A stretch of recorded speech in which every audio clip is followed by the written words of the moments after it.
वंचित बहुजन आघाडीचे संस्थापक अध्यक्ष बाळासाहेब आंबेडकर यांच्या कार्यावर विश्वास ठेवून जळगाव जामोद तालुक्यातील अनेक नागरिकांनी वंचित बहुजन आघाडीमध्ये प्रवेश केला।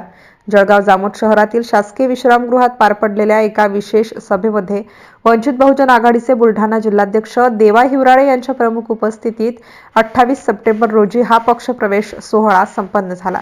या प्रसंगी जिल्हा समन्वयक डॉक्टर प्रवीण पाटील, लोकनियुक्त सरपंच रमेश नाईक यांच्यासह तालुका उपाध्यक्ष साहेबराव भगत, देवा दामोदर, स्वप्नील गवई, अताउल्ला खान, रवींद्र जाधव, सरपंच प्रमोद पाटील तसेच वंचित बहुजन आघाडीचे कार्यकर्ते व पदाधिकारी मोठ्या संख्येने उपस्थित होते।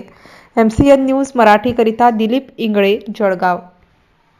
आपल्याला सत्ता पाहिजे, सत्तेशिवाय शहाणपण नसते। सत्ता असली तरच आता भाऊंनी सांगितलं की सरांनी सांगितलं की 20-20 वर्षापासून सत्ता उपभोगून त्यांच्यात एक प्रकारचं हे आलं की जे वर्षानुवर्ष सत्ता उपभोगत आहे, वेगवेगळ्या संस्थानांवर वेगवेगळ्या गोष्टींचा, सत्तेचा असेल किंवा नोकऱ्यांचा असेल किंवा ज्या ज्या प्रकारचे त्यांना सत्ता मिळत आहे किंवा जे